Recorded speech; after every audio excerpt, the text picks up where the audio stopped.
Your basil is about to turn bitter and you don't even know it.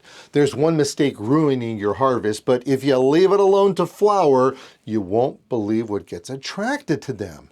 I'm about to show you the simple technique that keeps your basil sweet, stops mosquitoes dead in their tracks, and turns your plant into a pollinator paradise when you decide it's time.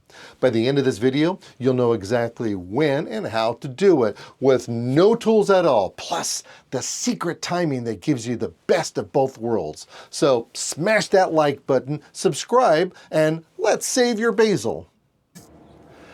So if you want a plant that's going to ward off mosquitoes, you may want to try one of the 60 different varieties of basil plants that there are. And this one right here is not only warding off the mosquitoes, it is attracting bees. This is a great pollinator plant when you allow it to flower. And that's why we do this here at the thingsgreen.com Botanical Gardens. But if we don't want it to flower, that means we don't want the herb to get bitter, because that's what will happen. So if we were to take this particular leaf and eat it, it's going to be bitter. But if we take this one, it's not going to be bitter. So how do we keep it from flowering? Well, it's all about using your hitchhiking finger and your breathing apparatus finger. You take them and you put them together in a pinching fashion like this, and what'll end up happening is that you're going to find the apical growing point, which is the utmost growing point of the branch. And sometimes you can see the flower just starting to develop over here, and you're just going to take and pinch it off. It's pretty much just that simple, but you got to do it to every single one of these. And a couple of really neat things is going to happen. Number one, you're going to stop the bitterness from happening.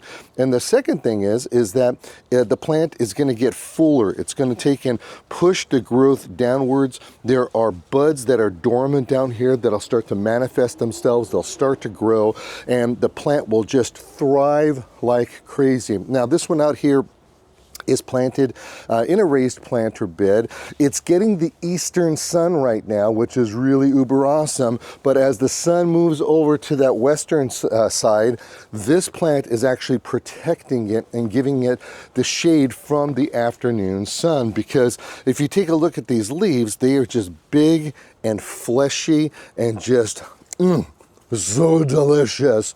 But in full sun like this, they have a tendency to burn. Now, why don't these burn? Well, the leaves are much tinier. And of course, the flowers here, that's also protecting that particular plant. And we're not using it for culinary purposes, so it really doesn't matter now, does it? Now, the neat thing about this is that it has a rich, very rich history.